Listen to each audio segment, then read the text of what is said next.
Good afternoon, everyone. Thanks for taking some time right out of your day to come and join us here. So this is our brown bag session, right, for the month of September.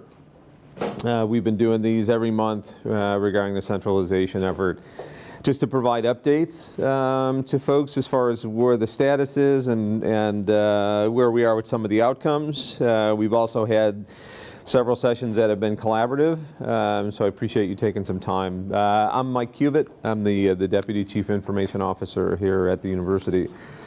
So one of the things, we're introducing a new toy here, so if you have questions, it's actually kind of a fun thing. We just sort of toss around the room when you're ready to share the microphone with somebody else. And we ask you to do that because we record these and put them on the web so that folks who are unable to join can actually still get an update. So as I always do, I think it's important for us to just kind of be reminded as far as why we're doing the whole centralization effort. Right, so first of all is really sort of manage the risk profile, right, for the university. There are a number of activities sort of underway to sort of maintain that and to sort of manage that risk at an appropriate level. Right, ensuring business continuity and disaster recovery. So ensuring that the university can sort of maintain operations or can restore operations in the event of some type of event. Improve the IT experience for everyone across the university and really sort of optimize the university's investment. So guiding principles is one of the reasons why we're actually here today, right, is we're sort of moving to this culture of we. And I think part of what we've tried to do is we've engaged the campus pretty strategically and pretty deliberately to kind of help us determine what the future of centralization looks like and what are some of the things that we need to pay attention to. And so we've got a lot of great feedback, and we've had a lot of people that have participated in any number of ways, and so we're very, very much appreciative of that. This notion of sort of honoring what is, really, and sort of the history that has been behind IT at Case Western Reserve University. And then really, as I've said before, sort of establishing this new destination, right? So it's not distributed units kind of coming into Central, but it's really everyone sort of moving to this notion of a new destination, right? Creating a new organization. So I haven't talked a lot about sort of the strategy or the strategies that we've actually used in sort of leading this change. This slide sort of provides a little bit of an overview. So the first aspect is learning the landscape. I think in the past, as I've talked about this, I've used the analogy of a puzzle. So the challenge I think that we've had is that no one has ever been able to clearly articulate, right, what IT looks like across all of Case Western Reserve University. So that's really kind of the phase that we're in right now, is really actually understanding what's out there, right? What many of you that are in the room, sort of what are your challenges, what are the opportunities that you face every day, and also sort of what are your paths and what are your goals as a professional, and so being aware of that as well. So this notion of building awareness, right, and building support. So there's been a lot of activities, both very public and as well as sort of behind the scenes. You know, meeting with various stakeholders across the campus, engaging with different constituents, right, having face-to-face meetings. You know, the notion is that, you know, these types of changes impact us as human beings, right? So we need to make sure that we're communicating effectively, that we're making ourselves available for you to ask questions, and that there's a productive dialogue, right, regarding how are we moving forward with centralization, and what are some of the challenges, and what are some of the opportunities, and what are the steps that we actually need to take to make sure that this is done effectively. Very much tied into the next one as far as engaging people in the change process. So I think we've been very deliberate about that. Continuing to build support, you know, as it moves across the campus. Starting to incorporate changes. So we're very slowly starting to introduce some very kind of minor changes into the environment, and then sort of demonstrating and documenting results. And I actually have a couple of slides to kind of give you an update on the progress of a couple of key areas. So engagement, as we mentioned, has been part of the story. So Melissa's put together sort of a list of all the different things that we're doing to engage the campus. We've kind of taken very deliberately sort of a step now that classes are starting to allow folks to be able to focus on back to school activities. So we've spent the last sort of month and a half or so working behind the scenes on a couple of other things that we'll be introducing here later in the fall. So these brown bags are part of this strategy of engaging the campus. We've also had several meetings with specialty groups. I think last month we met with the law school as part of a dean's meeting to kick off the academic year and make ourselves available for really any groups that would like to engage in a dialogue or a conversation. So regarding updates, thought I would kind of give you a sense, might be a bit of an eye chart kind of from where you're sitting regarding what has happened up to this date. So as of today, 46 professionals from across the university have transitioned into UTech officially. The numbers are sort of across this chart here on the bottom. So research administration and student affairs, there's about 10 folks there, facilities and the library, a couple of other folks. We had 6 from the law school, 13 from David's team in the School of Medicine, 8 from Weatherhead, and then 2 from nursing. And then the next group is scheduled to sort of move in October. So like I said, we're kind of giving folks a little bit of a gap to be able to make sure that their services are provisioned appropriately for the start of the academic year, I should say, for undergraduates. I know the med school has been sort of in operation from an academic perspective really since I think around the 4th of July or just before.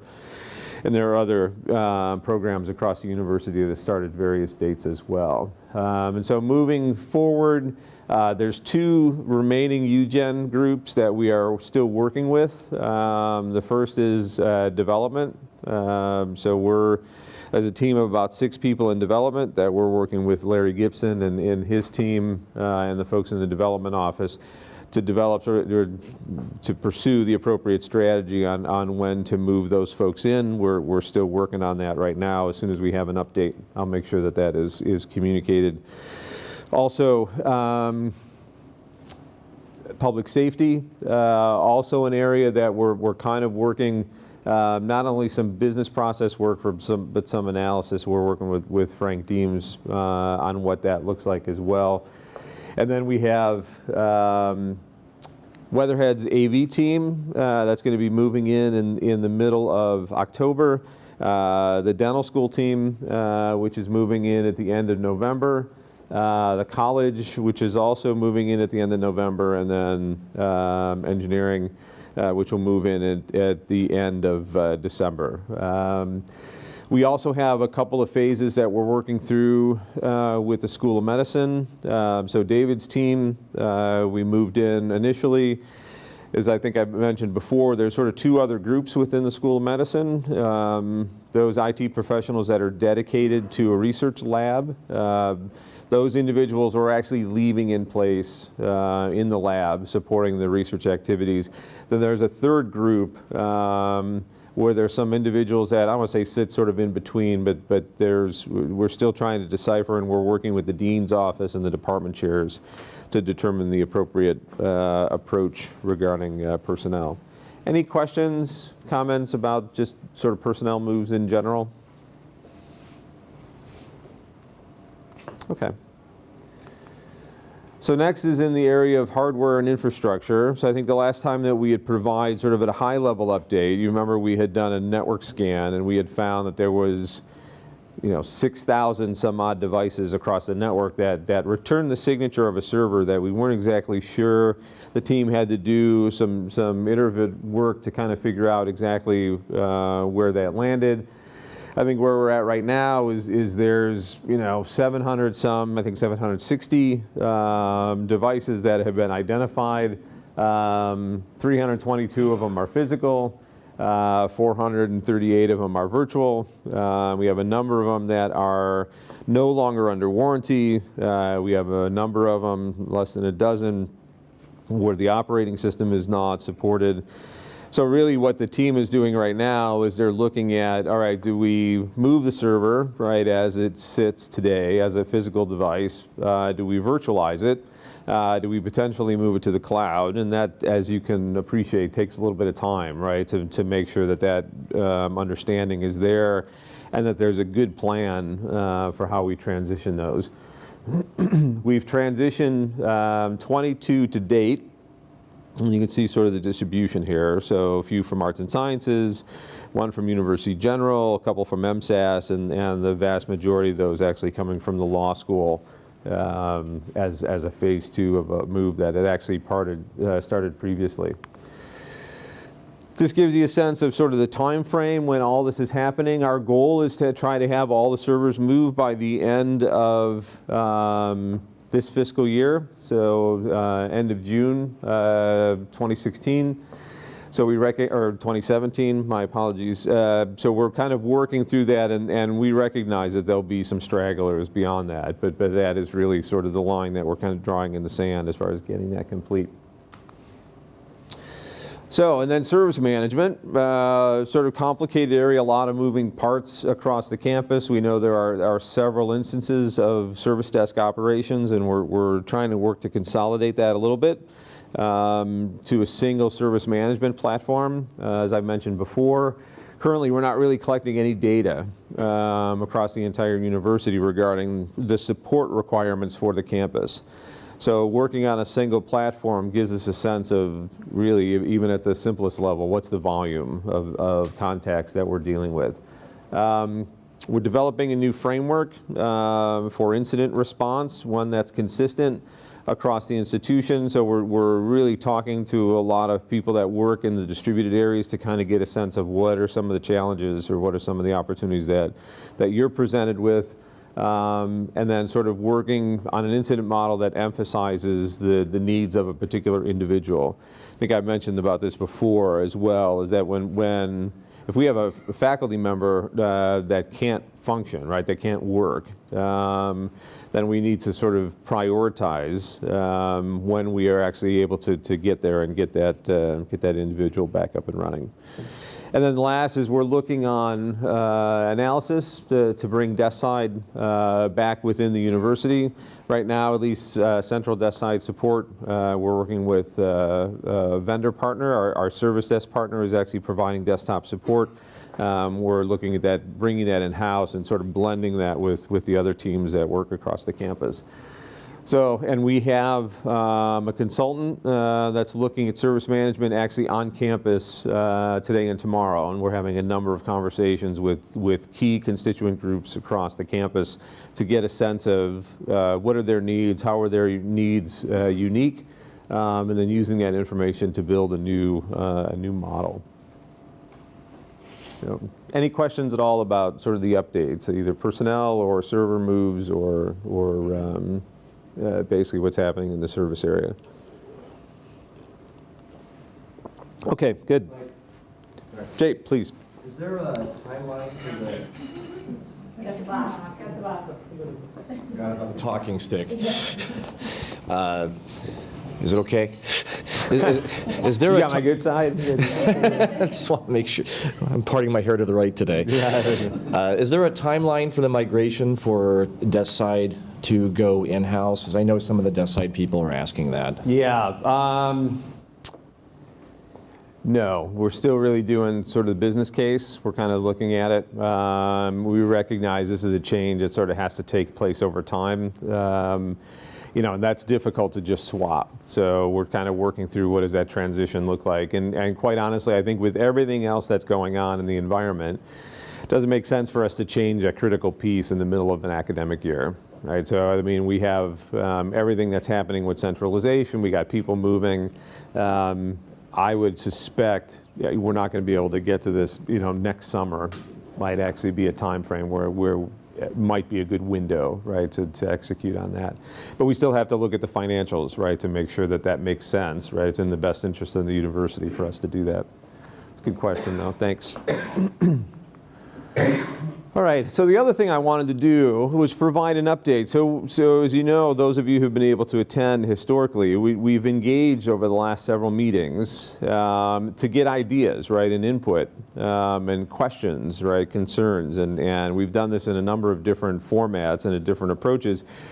And we've sort of characterized them or categorized them into really sort of three big buckets. So the first one is sort of getting to know each other, right? So we're bringing together IT professionals from across the university, I think nearly 200 people. So one of the things that's been stated is how do we get opportunities, right, for us to get to know our colleagues across the campus. And so there's been a couple things that we've done. So throughout the balance of this calendar year, we're going to do an orientation event. So as new groups come in, I don't, Melissa, do you know when we're scheduled to do the next one? So that is,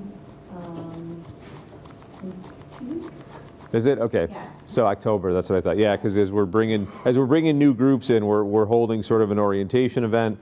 We've kind of created what we're calling ambassadors, which are folks from across the university that sort of help as some of the distributed professionals come into the organization or come into the larger organization. Just having a familiar face, someone that they can interact with and ask questions. So we've kind of worked that and put that in place. Scope creep. First week of October. Okay, Yeah. thank you.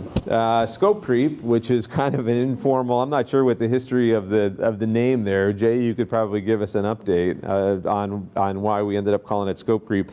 But there's, Oh, you wanted me to answer that? I could.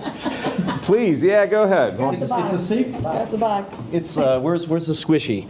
It's a safer work. It came from Kristen Collins, actually. She named that. In project management, scope creep is a term to refer to tasks, conversations that go outside of the scope of a project. And so we thought that would be a good name for getting together and meeting and socializing after work. It's outside of the scope of work. Got it. But it cuts a lot of red tape. All right, there you go. So for those of you wondering about the history of scope creep, so I think it's an informal gathering. So there's just a group of folks that I think meet at the Scholar or in various undisclosed locations around University Circle. Yeah, what, Wednesday nights, Thursday nights, is it? We just had one yesterday. It goes back about 5 years. Yeah, right, yes. I remember when that I think first Brian started. Youngke started the first one. Yeah. So you're all invited. I think it's probably 4-ish, anytime after 4, folks will show up for a couple of hours and have a soda or a water or an adult beverage and just kind of hang out, right, and kind of get to know each other. And I think we've actually had some folks kind of visit or join that activity. So it's good. I believe strongly in these kind of informal things, right, these opportunities to sort of build relationships.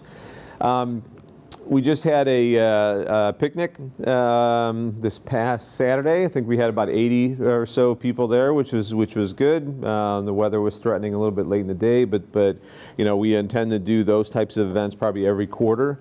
Just give folks the opportunity to socialize and kind of hang out together and get to know each other.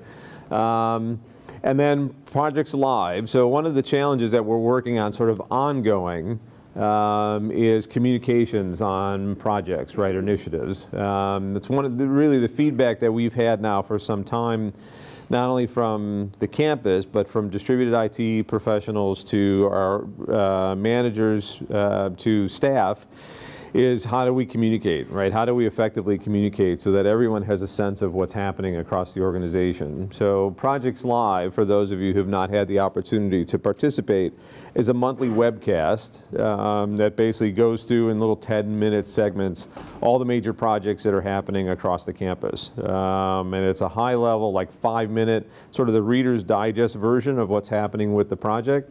Gives you the opportunity to ask questions, and same thing, and I think they're archived on the UTech website, so that if you want to get an understanding on one particular project, you can just watch the segment from the last broadcast. So, and we're working on other initiatives, right, to keep people informed as far as what's happening as well. So we're trying to be sensitive, right, to not have too many meetings, and we're also trying to be sensitive to not have meetings that are just information, where all people are doing are sort of reporting out what they're working on in their area. So these are some of the activities, right, in response to, this desire to figure out ways for us to get to know each other better. The next is this notion of sort of building a sense of team, sort of building a community, if you will, recognizing the fact that as IT professionals, we're all here to support the success and the mission of Case Western Reserve. So there's a couple things that we've done here. So we have a daily operations call. It happens at 8:45 every morning, and we go through just major operational impacts. So was there an outage the day before or within sort of a certain time frame? What was the nature of the outage? What was done to resolve it? What's root cause? John then goes through sort of general ticket volumes, and then we also provide an opportunity for you to ask questions. So if there's something that you're curious about from where you sit within the university, this is the venue to do this, and this is every day. I think for those of you that are part of UTech, I think that should actually show up on your calendar with all the dial-in information. So if it hasn't, actually let me know, because we need to make sure that that's on everyone's calendar. And it's a good way to get updates, right? Or if you have a question, it's like, I saw this little anomaly sort of in my part of the university. Can you tell me what happened? And either the team will have sort of insight, or someone could chase it down, right, and sort of see if there's something that we may be having a challenge with technology somewhere. Communities of interest. This is also something that's been talked about for a while. I think some folks refer to it as kind of a birds of a feather, but the thought is that folks who work in sort of a similar area across the campus are getting together informally, right, just to sort of exchange ideas. One of the things that I found in the individual meetings I've had with people in my office, a lot of folks have expressed excitement over the opportunity to work with people from across the university that they haven't worked with directly. That they may be solving an issue that someone else is trying to address, or vice versa. So getting to meet people and sort of recognize the fact that we're all kind of in the same ship here, trying to move forward. I know Kinsey was pretty cool that they pulled together a group of web admins, and I think they had a meeting a couple of weeks ago. So that was kind of a kickoff, and that was something that was started by an individual over in the Weatherhead School. So Kinsey just kind of picked it up and is running with it, and it's certainly exciting to see. And I believe we have an AV and media group that's going to be starting up. I know the teaching and learning team has been sort of meeting, and they're sort of growing as well. We've had the sysadmin group on campus for a long time, and I know that we've had various network engineers get together for various things. I know the server and storage experts on campus are getting together to look at things like Amazon and sort of collaborating on some opportunities there. So it's good to see like some traction, right, where folks are kind of collaborating around particular areas of interest. And then the next area that we're really going to be delving into right now is taking the strategic plan and making it operational. So as you know, we finished the strategic plan. We introduced it earlier this summer. Now it's taking all those objectives and those tasks and actually coming up with project plans, and how do we execute against the strategic plan? How do we measure sort of that execution? How do we communicate it to the campus so people are knowing that we're actually how we're impacting the campus with the elements of the strategic plan, which incidentally came from the campus. We met, I think, at least 70 meetings with different constituent groups across the campus to kind of get input on needs or interest or opportunities, right, to leverage IT more strategically.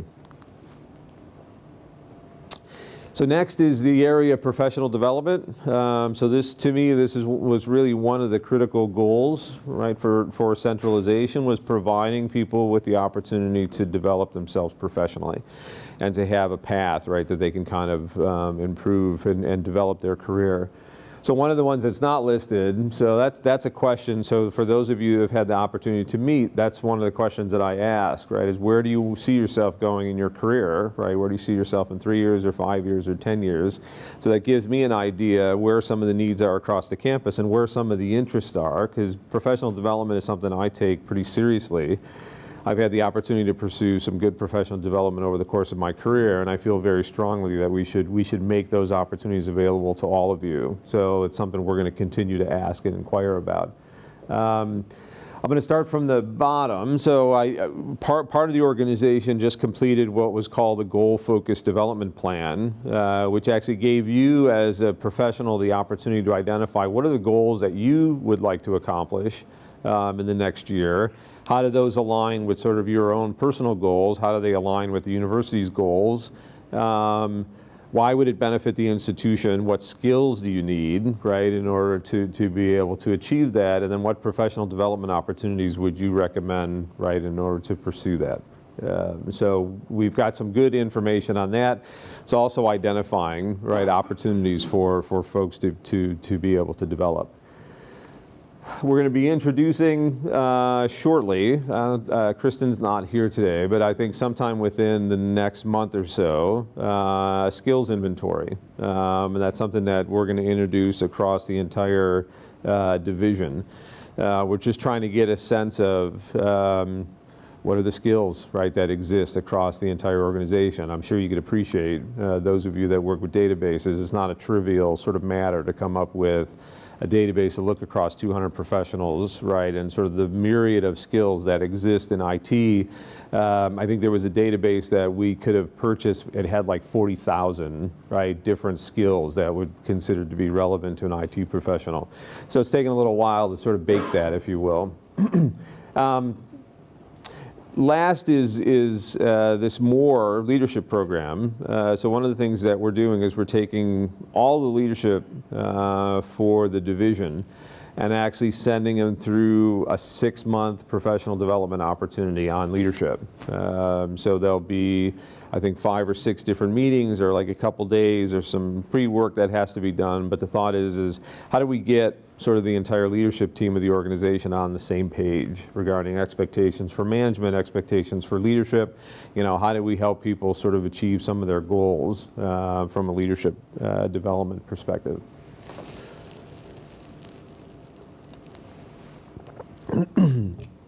Last, and this was also something that was mentioned in a couple of the meetings, right, is it seems that most, I think if I'm paraphrasing, most of the attention up to this point has been focused on, you know, sort of central and how we're sort of bringing folks together.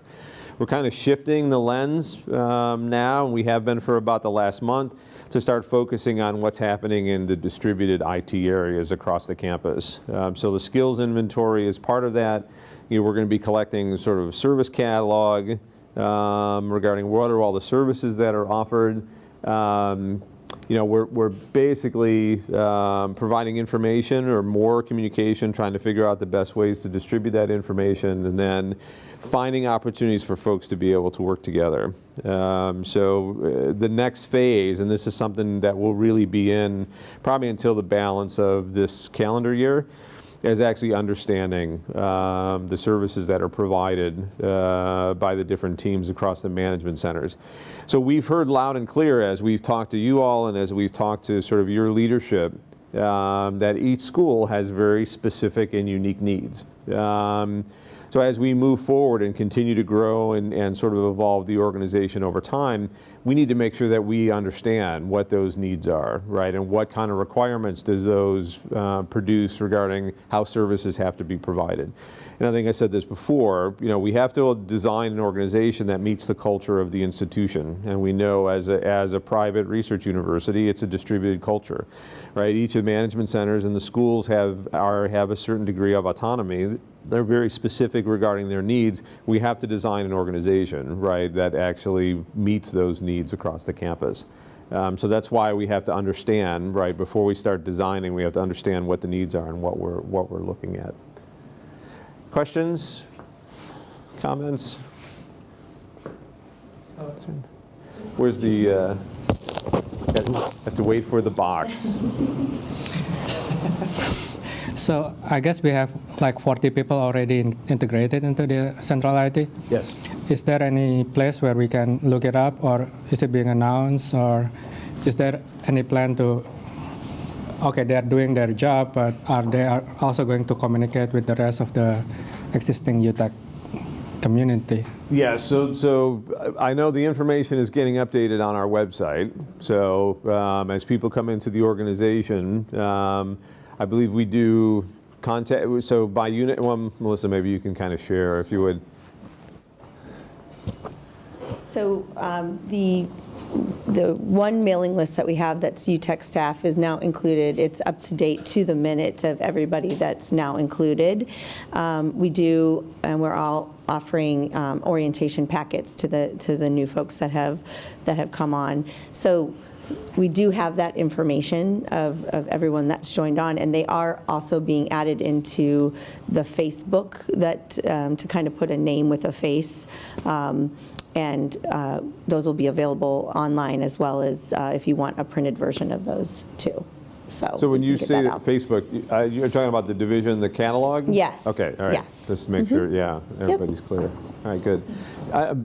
Did that answer your question? No, because all right, because I am also was gleaning that this, how do you get to know, right, or who do you know who's actually joined the organization? Is right. Really good, actually, a really good question, and I think we could provide a list if we wanted to of the new folks that have, come aboard. Right, okay, yeah. And are we actually sending out announcements as the different groups join on that day? The name, yeah, I didn't think We so. didn't. Yeah, we didn't. We didn't Okay. send that out. So Did not. we did not send out. I didn't think so. Yeah. So Melissa, yeah, let's take a note. I think That's that a would great be idea. It would be a good idea. Yes. So that way, as folks join, we just have a general announcement because we do that with new hires. We should. No, it's a terrific suggestion. Thanks.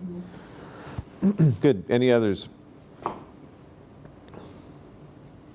Okay. All right, so a couple success stories are just things that to share, and I think some of Remus's team is here. As we've been looking at virtualization, and those of you that are close to IT know that that's a huge aspect, or has been for a number of years, and the cloud obviously has some things to offer in this as well.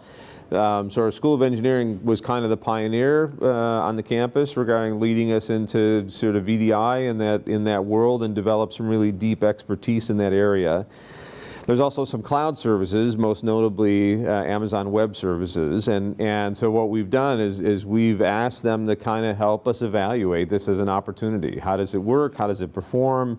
Right? What are some of the challenges? What are some of the things that they've learned, right, sort of through the scars of kind of deploying virtualization over the years? And it's been good, right, to have sort of the synergy now across the campus in a way that maybe it didn't exist previously, to get folks to look at, okay, how can we leverage this? This is a big trend in the industry, right? So what implication does that have on the university's infrastructure? What implications does it have from an operations standpoint? It promises to be a fairly disruptive technology. So what impact does that have? And so I told the story last week at a group, and I think it's important for us to note these kind of things as IT professionals, because these are trends I think that we should pay attention to. Last year I was up at Cornell at a cloud forum. So essentially a lot of the research universities got together and talked about sort of this whole migration to the cloud. Where are people at? What were we learning right through the process? And the last day there was a presentation by two researchers from the University of Chicago. I don't remember their names offhand, but I know they were doing some work in genomic research, and they had built a really robust research infrastructure using Amazon Web Services and using a couple of cloud services as well. And they did it without support from the University of Chicago's IT department. So two researchers with a couple of graduate assistants, and they're moving like terabytes of data right through this process, right, on a regular basis. So that, to me, that caught my attention, right? And I think one of the things that we're also seeing is that we're seeing sales organizations coming into the university and working with various business units and say, you know what, you can implement this solution and you don't need to work with your IT department. Which is also, as a professional, I mean, from it's a little scary from two perspectives, right? One is the fact that they're actually using this perception, right, that IT sometimes can be difficult to work with, so we can help you bypass that. So that's a little troubling, right, to hear that. And the other piece of it is who is actually paying attention to the business process, who's paying attention to university data. Yes, they might be able to provide a solution, right? But does that solution take into account all the things that we typically have to take into account when we're rolling out an enterprise service on behalf of the institution, right? So is the data secure? How do you authenticate to get into it, right? Who has access? What kind of SLA are they sort of working under regarding outages? So there's a reason for us to get involved in these things, but it just shows how the landscape is kind of shifting, right? And I think in many ways how our job as IT professionals is very unique in the fact that the technologies that we sport are moving at a much faster pace than really any other discipline that kind of supports the university from a central perspective. So I think that's something that makes our job interesting. Terrence.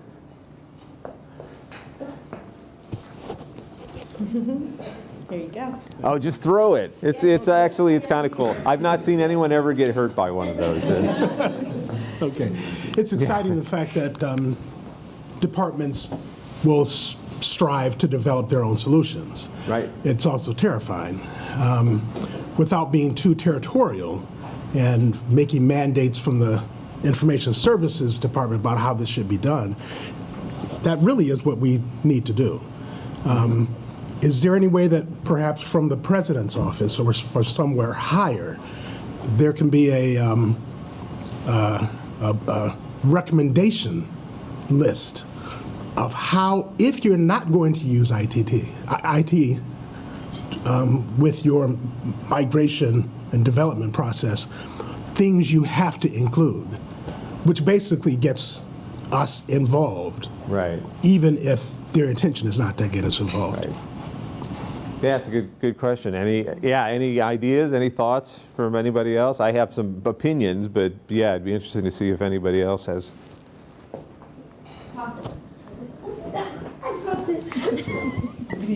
I'm very athletic. I work in a department, and I have a lot of PIs that want to develop stuff like that. One of the challenges is, oftentimes they don't even include me, but they have this money, and they can spend it how they want, and to them or to the university, they're a revenue source. So they really don't have to answer to the university, and that's going to be one of the challenges. Right. If the university comes back and says, no, you can't, you're going to have the majority of them go, try it. Watch me. Yeah. Yeah, right. Absolutely. Good. No, that's a great perspective. Yeah, my initial reaction is I think we need to change the culture of IT so that we're actually a lot more collaborative and a lot more approachable, a lot more engaging. I think in many ways this is how sort of IT has shifted over the last decade. Right, there was a time in which we could kind of sit in the back office and sort of behind our computer screens and code and sort of do stuff that without engaging with our colleagues across the campus. I think that day has changed, right? So we have to engage with all of our constituents across the campus, with all the stakeholders, so that there's a level of familiarity and trust, if you will, so that if they have an opportunity or a challenge, we're the first ones they think of, right? To say, I should go talk to Terrence, right, and see what is his perspective on this. I think regarding the research community, right, and the IT professionals that work in the research lab, I think it's also important sort of to develop a relationship. So even though we've made a decision strategically that those folks need to stay in the lab, right, because they have sort of a critical role in supporting the research enterprise, we should still have a relationship with those folks, right, so that they kind of know that, hey, there's a whole division to kind of help support you. It's not to say no, but it's like, how can we help you, right, do the things that you need to do? I mean, research is core to the mission of this institution. So how do we help others be more successful, right? So I think it's sort of changing that perception of IT as a roadblock or as a barrier to really IT as an enabler. And I think in many ways, one of the things we're going to try to do through the centralization effort, right, and sort of creating this new organization is kind of changing the culture, right, so that we're much more engaged and much more as part of the campus, right, at an integral level and not sort of something that sits off to the side and kind of back office. So I think that would be more of an effective approach than to try to have sort of an edict, if you will, come from central administration. And I think we've seen some success in this over the years, where we've kind of slowly built these relationships and this trust, and we're finding that people are approaching us before or while they have an idea and say, hey, help us implement this, or I've been thinking about this type of approach, how would you advise? We bring experts in from across the organization and then help folks execute on that. And we've had some good success recently. So next is an area related to UMC, right, and the case daily, something that we're all familiar with. So there was a opportunity to sort of leverage WordPress to be able to deliver these more effectively. We didn't have, there was expertise that existed within the college. So Dan and Sarah actually had some work because of their work with the college and WordPress.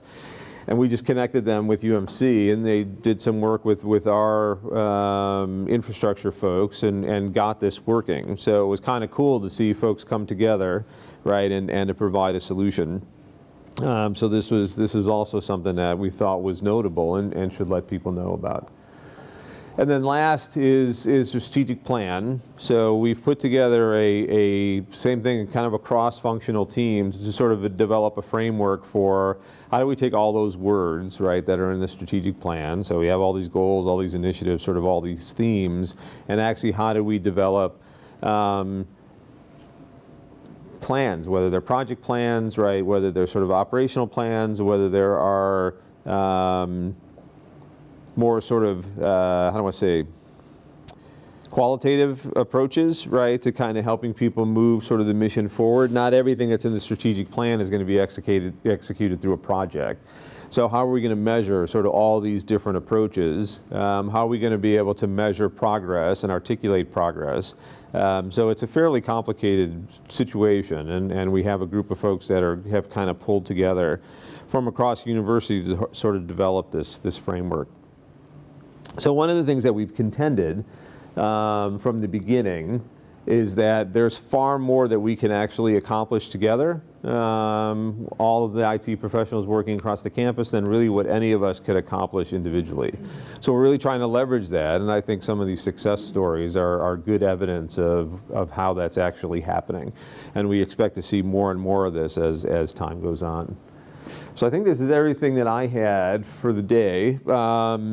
Same thing, we've got about 15 minutes or so. And you can certainly get 15 minutes of your lunch hour back. Or if not, if you have any questions, comments, ideas, yeah, this is a good time to kind of throw those out.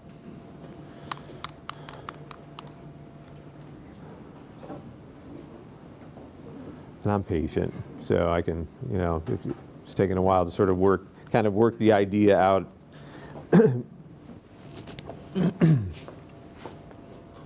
All right. Well, appreciate everyone's time. If you have any questions, even outside, don't hesitate to contact me directly, or you can contact Melissa or Sue's office.